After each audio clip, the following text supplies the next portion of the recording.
देव की जय। बृहस्पतिवार व्रत कथा। प्राचीन काल में भारतवर्ष में एक राजा राज्य करता था। वह बड़ा प्रतापी और दानी था। प्रत्येक मंदिर में दर्शन करने जाता था। ब्राह्मणों एवं गुरु की सेवा किया करता था। उसके दरवाजे से कोई भी निराश होकर नहीं लौटता था।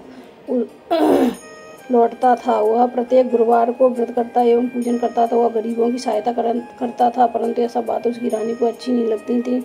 ना वह व्रत करती और ना किसी को एक पैसा दान में देती तथा राजा को भी ऐसा करने को मना किया करती थी। एक समय की बात है, राजा शिकार खेलने वन को गए हुए थे। घर पर रानी और रानी की दासी थी।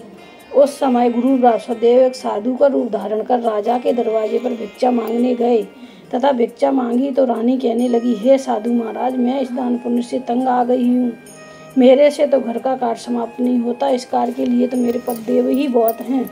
अब आप ऐसी कृपा करें कि ऐसा धन नष्ट हो जावे तथा मैं आराम से रह सकूं। साधु बोले, हे देवी, और धन से कोई दुखी नहीं होता, इसको सभी चाहते हैं। पापी भी धन की और पुत्र की इच्छा करते हैं। अगर आपके पास अधिक धन है तो भूखे मनुष्यों को भोजन कराओ, प्याऊ लगवाओ, ब्राह्मणों को दान दो, धर्मशाला बनवाओ, कुआं, तालाब, बावड़ी, बगीचों आदि के निर्माण करवाओ। निर्धन के मनुष्यों की कुंवारी कन्याओं का विवाह करवाओ। धन को उपकारों में खर्च करो, जिससे तुम्हारे कुल का यश बढ़ेगा तथा सुरक्षा की प्राप्ति होगी।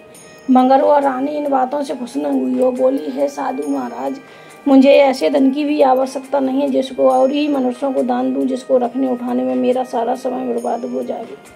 साधु ने कहा, हे देवी, तुम्हारी ऐसी इच्छा है तो ऐसा ही होगा। मैं तुम्हें बताता हूँ, वैसा ही करना। बृहस्पतिवार के दिन घर को गोबर से लीपना, अपने केशों को धोना, केशों को धोते स्नान करना, राजा से कहना वह हजामत बनवाए, भोजन में मांस मंद्रा खाना, कपड़े धोबी के यहाँ धुलने डालना। इस प्रकार 7 बृहस्पतिवार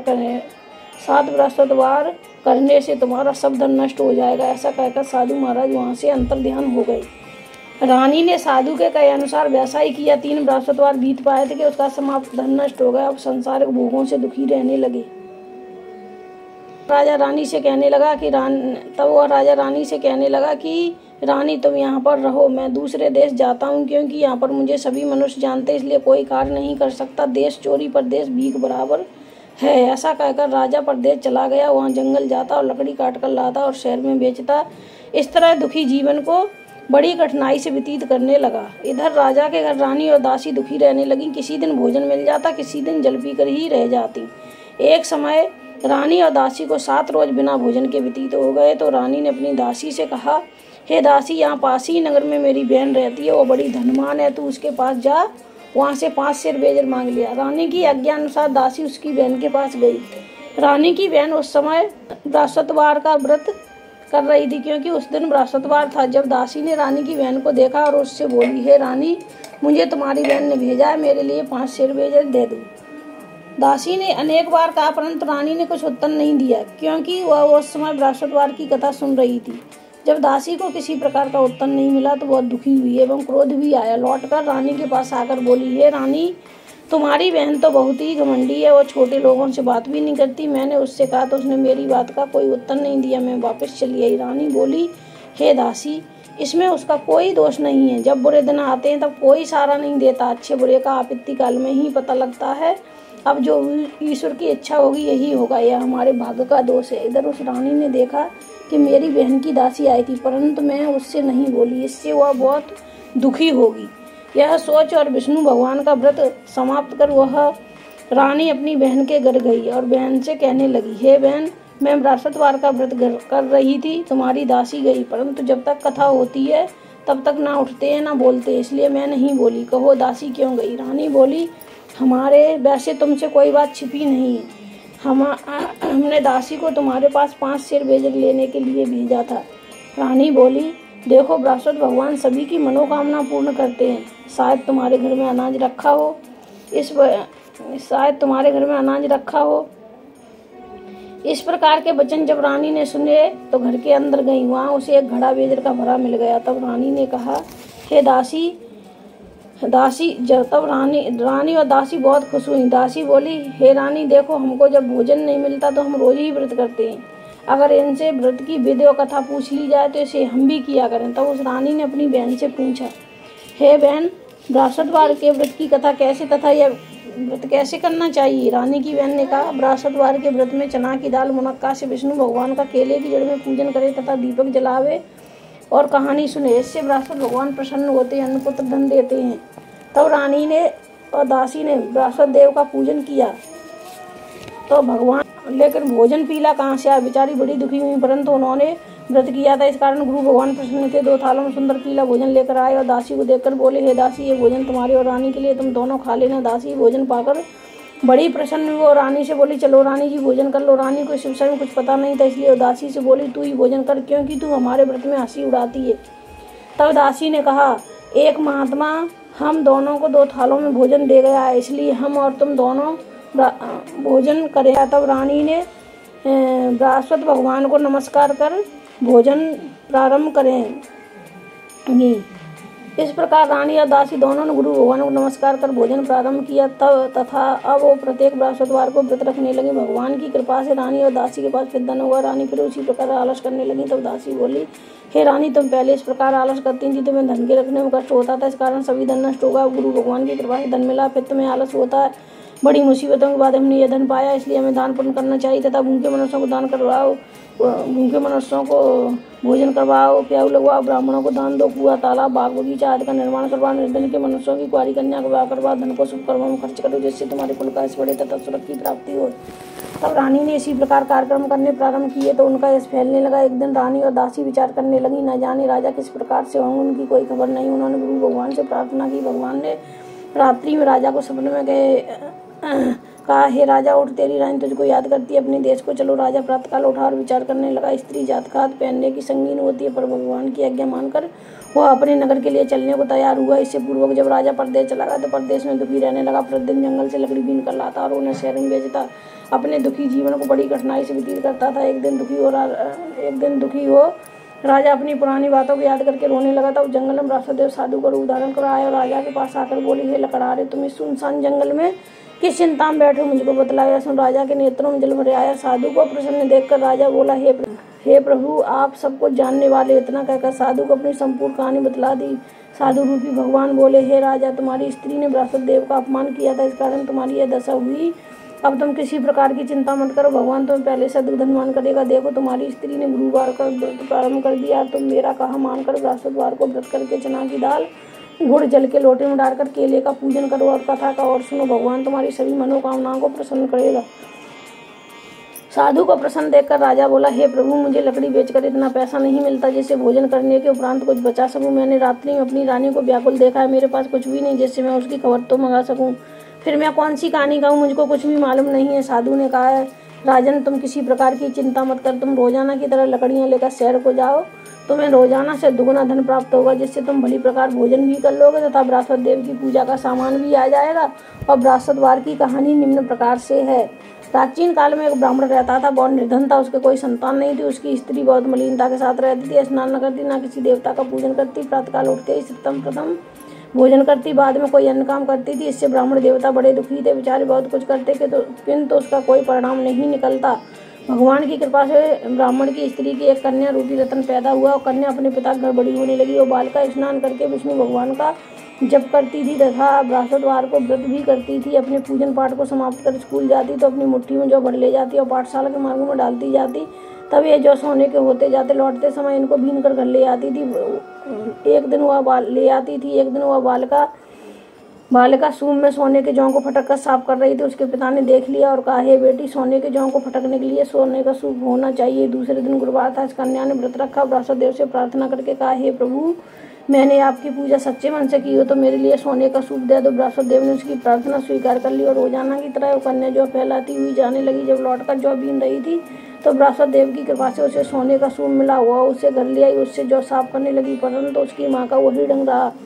एक दिन की बात है, कन्या सोने के सूप में सोने के जौ को फटक कर साफ कर रही थी। उस समय शहर का राजपुत्र वहां होकर निकला। इस कन्या के रूप और कार्य को देखकर मोहित हो गया तथा अपने घर आकर भोजन जल त्याग कर उदास होकर लेट गया। जब राजा को इस बात का पता लगा तो अपने मंत्रियों के साथ उसके पास गए और बोले, हे बेटा, तुम्हें किस बात का कष्ट है? किसी ने अपमान किया अथवा कोई कारण हो तो कहो, मैं वही कार्य करूंगा जिससे तुम्हें प्रसन्नता हो। राजकुमार ने अपने पिता की बातें सुनी तो बोला, मुझे आपकी कृपा से किसी बात का दुख नहीं, ना मेरा किसी ने अपमान किया, परंतु मैं उस लड़की के साथ विवाह करना चाहता हूँ जो सोने के सूप में सोने के जौ को फटक कर साफ कर रही थी। यह सुन राजा आश्चर्य में पड़ गया और बोला, हे बेटा, इस तरह की कन्या का पता तुम ही बताओ, मैं तेरा विवाह उसके साथ अवश्य करवा दूंगा। राजकुमार ने उस लड़की के घर का पता बतलाया। तब मंत्री उस लड़की के घर गए, ब्राह्मण देवता को सभी हाल बतलाया। ब्राह्मण देवता राजकुमार के साथ अपनी कन्या का विवाह करने के लिए तैयार हो गया तथा विधि विधान के अनुसार ब्राह्मण की कन्या का विवाह राजकुमार के साथ हो गया। कन्या के घर के जाते ही पहले की भांति उस ब्राह्मण के घर में गरीबी का निवास हो गया। अब भोजन के लिए अन्न बड़ी मुश्किल से मिलता था। दुखी होकर ब्राह्मण देवता अपनी पुत्री के पास गए। बेटी ने अपने पिता की दुखी अवस्था देखा तो अपनी माँ का हाल पूछा। तब ब्राह्मण ने सभी हाल कहा। कन्या ने बहुत सा धन देकर अपने पिता की विदा कर दिया। इस तरह ब्राह्मण का कुछ समय सुखपूर्वक व्यतीत हुआ। कुछ दिन बाद फिर वही हाल हो गया। ब्राह्मण फिर अपनी कन्या के यहाँ गया। सभी हाल का लड़की बोली, हे पिताजी, आप माता जी को लिवा लें, मैं उसे बता दूंगी, जिससे तुम्हारी गरीबी दूर हो जाएगी। वह ब्राह्मण देवता अपनी स्त्री को साथ लेकर पहुंचे तो पुत्री अपनी माँ को समझाने लगी, हे माँ, तुम प्रातःकाल उठकर सर्वप्रथम प्रथम स्नान करके विष्णु भगवान का पूजन किया करो, सब दरिद्रता दूर हो जाएगी। परंतु उसकी माँ ने एक भी बात नहीं मानी और प्रातःकाल उठकर अपनी पुत्री के बच्चों की जूठन को उठाकर खा लिया। यह देखकर उसकी पुत्री को बहुत गुस्सा आया और एक रात कोठरी से सभी सामान बाहर निकालकर अपनी माँ को उसमें बंद कर दिया। प्रातःकाल उसमें से निकाला, स्नान करा के पाठ कराया तो उसकी माँ की बुद्धि ठीक हो गई। प्रत्येक बृहस्पतिवार को व्रत रखने लगी। इस व्रत के प्रभाव से उसकी माँ भी बहुत ही धनवान और पुत्रवती हो गई। बृहस्पति जी के प्रभाव से वह स्वर्ग को प्राप्त हुई तथा ब्राह्मण भी सुखपूर्वक इस लोक के सुख भोग कर स्वर्ग को गए। इस तरह कहानी कहकर साधु देवता वहाँ से लोप हो गए। धीरे धीरे समय व्यतीत होने पर फिर बृहस्पतिवार का दिन आया। राजा जंगल से लकड़ी काट के शहर में बेचने गया। उसे दिन से रोज से ज्यादा पैसा मिला। राजा ने चना गुड़ लाकर बृहस्पतिवार का व्रत किया। उस दिन से उसके सभी कलेश दूर होने लगे। परंतु जब दोबारा गुरुवार का दिन आया तो बृहस्पतिवार का व्रत करना भूल गया। इस कारण गुरु भगवान नाराज हो गए। नगर के राजा ने विशाल यज्ञ का आयोजन किया तथा शहर में एक घोषणा करवा दी गई, कोई भी मनुष्य अपने यहाँ भोजन न बनावे, आग न जलाओ। समाप्त जनता मेरे यहाँ भोजन करने आए, जो इस आज्ञा को नहीं मानेगा उसके लिए फांसी की सजा दी जाएगी। इस तरह की घोषणा संपूर्ण नगर में करवा दी गई। राजा की आज्ञानुसार शहर के सभी लोग भोजन करने गए, लेकिन लकड़हारा कुछ देर से पहुंचा, इसलिए राजा उसको अपने साथ ले जाकर भोजन करा रहे थे। रानी की नजर उसी कुटी पर पड़ी जिस पर उसका हार लटका हुआ था। वहां दिखाई नहीं दिया। रानी ने सोचा कि मेरा हार इसी मनुष्य ने चुरा लिया। उसी समय पुलिस को बुलवाकर राजा जेलखाने में डलवा दिया। राजा जब जेलखाने में पड़ गया तो विचार करने लगा, न जाने कौन से पूर्व जन्म के कर्म से मेरे को दुख प्राप्त हुआ है, और उसी साधु की याद करने लगा जो जंगल में मिला था। उसी समय तत्काल बृहस्पतिदेव साधु के रूप में प्रकट होगा। उसकी दशा को देखकर कहने लगे, अरे मूर्ख, तूने बृहस्पति देवता की कथा नहीं कही, इसीलिए तेरे को दुख प्राप्त हुआ है। अब तू चिंता मत कर। बृहस्पतिवार के दिन जेलखाने के दरवाजे पर रुपए पड़े मिलेंगे, उनसे तुम बृहस्पति देव का पूजन करना, तेरे सभी कष्ट दूर हो जाएंगे। बृहस्पतिवार के रोज उसे जेलखाने के दरवाजे पर रुपए पड़े मिले। राजा ने कथा कही। उसी रात्रि को बृहस्पति देव ने उस नगर के राजा को सपने में कहा, हे राजा, तुमने जिस आदमी को जेलखाने में बंद कर दिया वो निर्दोष है, वह राजा है, उसे छोड़ देना। रानी का हार उसी कुटी पर लटका हुआ है। अगर तूने ऐसा नहीं किया तो मैं तेरे राज्य को नष्ट कर दूंगा। इस तरह रात्रि के सपने को देखकर राजा प्रातःकाल उठा और खुटी पर हाथ देखकर लकड़हारे को बुलाकर क्षमा मांगी। राजा के योग्य सुंदर वस्त्र उसमें देकर विदा कर दिया। साधु की आज्ञा अनुसार राजा अपने नगर के लिए चल दिया। राजा नगर के निकट पहुंचा तो उसे बड़ा ही आश्चर्य हुआ। नगर में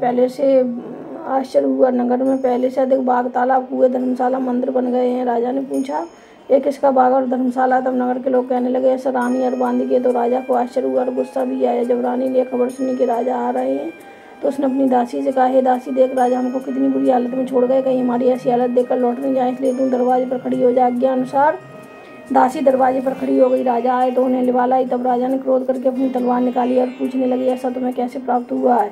तब उन्होंने कहा, यह धन हमें बृहस्पति देव के व्रत के प्रभाव से प्राप्त हुआ है।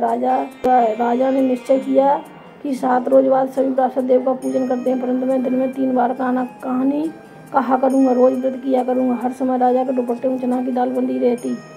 दिन में 3 बार कहानी कहता है। एक रोज राजा ने विचार किया, चलो अपनी बहन के यहाँ हो हम। राजा विचार कर घोड़े पर सवार होकर अपनी बहन के यहाँ निकला। मार्ग में देखा कुछ आदमी मुर्दे को लिए जा रहे हैं। उन्हें रोककर राजा कहने लगा, अरे भैया, मेरी बृहस्पतिवार की कहानी सुन लोगे? बोले, हमारा आदमी मर गया, इसको अपनी कथा की पड़ी है। परंतु कुछ आदमी बोले, अच्छा कहो, हम तुम्हारी कथा सुनने को तैयार हैं। राजा ने दाल निकाली और कथा कहने लगा। जब कथा आदि हुई तो मुद्दा ही नहीं लगा। जब कथा समाप्त हुई तो राम राम कहकर खड़ा हो गया। आगे मार्ग में उसे एक किसान खेत में हल चलाता मिला। राजा ने उसे देखा और उससे बोला, अरे भैया, मेरी बृहस्पतिवार की कहानी सुन लो। किसान बोला, जब तक मैं तेरी कथा सुनूंगा तब तक चारा रही जोत न लूंगा, जा अपनी कथा किसी और को सुनाना। राजा आगे चलने लगा। राजा के हटते ही बैल पछाड़ खाकर गिर गए तथा किसान के पेट में बहुत जोर से दर्द होने लगा। उस समय उसकी माँ रोटी लेकर आई। उसने देखा तो अपने पुत्र से हाल पूछा। बेटे ने सभी हाल कहा। बुढ़िया दौड़ी उस घुड़सवार के पास गई और उससे बोली, मैं तेरी कथा सुनने को तैयार हूँ, तुम अपनी कथा मेरे खेत पर चलकर कहना। राजा ने बुढ़िया के खेत पर जाकर कथा कही, जिसको सुनकर बैल खड़े हो गए तथा किसान के पेट का दर्द बंद हो गया। राजा अपनी बहन के यहाँ कुशल पूर्वक पहुँच गया। बहन ने भाई की मेहमानी की। दूसरे रोज राजा प्रातःकाल जागा तो देखने लगा सब लोग भोजन कर रहे हैं। राजा ने अपनी बहन से कहा, हे बहन, ऐसा कोई मनुष्य है जिसने भोजन नहीं किया हो, मेरी बृहस्पतिवार की कहानी सुन ले। बहन बोली, हे भैया, यह देश ऐसा ही है, पहले यहाँ भोजन करते हैं, बाद में कोई अन्य काम करते हैं। अगर कोई पड़ोस में हो तो मैं देख आऊँ। वह ऐसा कहकर चली गई, परंतु उसे कोई व्यक्ति नहीं मिला जिसने भोजन नहीं किया हो। अंत वह एक कुम्हार के घर गई जिसका लड़का बीमार था। उसे मालूम हुआ इसके यहाँ 3 रोज से किसी ने भोजन नहीं किया। रानी ने अपने भाई की कथा सुनने के लिए कुम्हार से कहा। कथा सुनने को तैयार हो गया। राजा ने जाकर बृहस्पतिवार की कथा कही, जिसको सुनकर उसका लड़का ठीक हो गया। अब तो राजा की प्रशंसा होने लगी। एक रोज राजा ने अपनी बहन से कहा, हे बहन, हम अपने घर को जाएंगे, तुम भी तैयार हो जाओ। राजा की बहन ने अपनी सास से कहा। सास बोली, हाँ चली जा, परंतु अपने लड़कों को मत ले जाना, क्योंकि तेरे भाई के कोई औलाद नहीं है। बहन ने भैया से कहा, हे भैया, मैं तो चलूंगी, मगर कोई बालक नहीं चलेगा। राजा बोला, जब कोई बालक नहीं चलेगा तब तुम ही क्या करोगी। बड़े दुखी मन से राजा अपने नगर के लिए लौट आया। राजा ने अपनी रानी से कहा, हम निर्वंशी राजा हैं, हमारा मुख देखने का धर्म नहीं, और इसी उदासी के कारण उसने कुछ भोजन भी नहीं किया। रानी बोली, हे स्वामी, हे बृहस्पति देव, हमें औलाद अवश्य देंगे। उसी रात वो बृहस्पति देव ने राजा से सपने में कहा, हे राजा, उठ, सोच को त्याग दे, तेरी रानी गर्भ से है, उसके गर्भ से 9वें महीने में एक सुंदर पुत्र पैदा होगा। तब राजा बोला, हे रानी, स्त्री बिना भोजन के रह सकती है, बिना कहीं नहीं रह सकती। जब मेरी बहन आवे तो उससे कुछ मत कहना। रानी ने सुनकर हाँ कर दिया। जब राजा की बहन ने शुभ समाचार सुना तो बहुत खुश हुई तथा अपने भाई की यहाँ बधाई लेकर आई। तभी रानी ने कहा, घोड़ा चढ़ तो नहीं आई, गधा चढ़ी आई। राजा की बहन बोली, भाभी, मैं इस प्रकार ना कहती तो तुम्हें संतान कैसे मिलती। बृहस्पति देव ऐसे ही हैं, जैसी जिसके मन में कामना है वैसी सभी को पूर्ण करते हैं तथा उनकी सदैव रक्षा करते हैं। संसार में जो मनुष्य श्रद्धा भावना से गुरु भगवान का पूजन व्रत सच्चे हृदय से करते हैं तो उनकी सभी मनोकामनाएं पूर्ण होती हैं। जैसे सच्ची भावना से रानी और राजा ने उनकी कथा का गुणगान किया तो उनकी सभी इच्छाएं बृहस्पति देव जी ने पूर्ण की। इसलिए सबको कथा सुनने के बाद प्रसाद लेकर जाना चाहिए। हृदय से उनका नमन करते हुए जयकारा बोलना चाहिए। बोलो बृहस्पति देव की जय, बोलो विष्णु भगवान की जय। ओम जय बृहस्पति देवा, स्वामी जय बृहस्पति देवा। छिन छिन भोग लगाऊं, नित्य नित्य भोग लगाऊं, कदली फल मेवा। ओम जय बृहस्पति देवा, तुम पूर्ण परमात्मा, तुम अंतर्यामी, स्वामी तुम अंतर्यामी। जगत पिता जगदीश्वर, तुम सबके स्वामी। ओम जय बृहस्पति देवा, चरणामृत निज निर्मल, सब पातक हरता, स्वामी सब पातक हरता। सकल कृपा करो भरत। ओम जय बृहस्पति देवा, तन मन धन अर्पण कर, जो जन शरण पड़े, स्वामी जो जन शरण पड़े। प्रभु प्रगट तब हो कर, आकर द्वार खड़े। ओम जय बृहस्पति देवा, दीन दयाल दयानिधि, भक्तन हितकारी, स्वामी संतन हितकारी। पाप दोष सब हरता, भवबंधन हारी। ओम जय बृहस्पति देवा, सकल मनोरथ दायक, सब संशय रो, स्वामी सब संशय तारो। विषय विकार मिटाओ, संतन सुखकारी।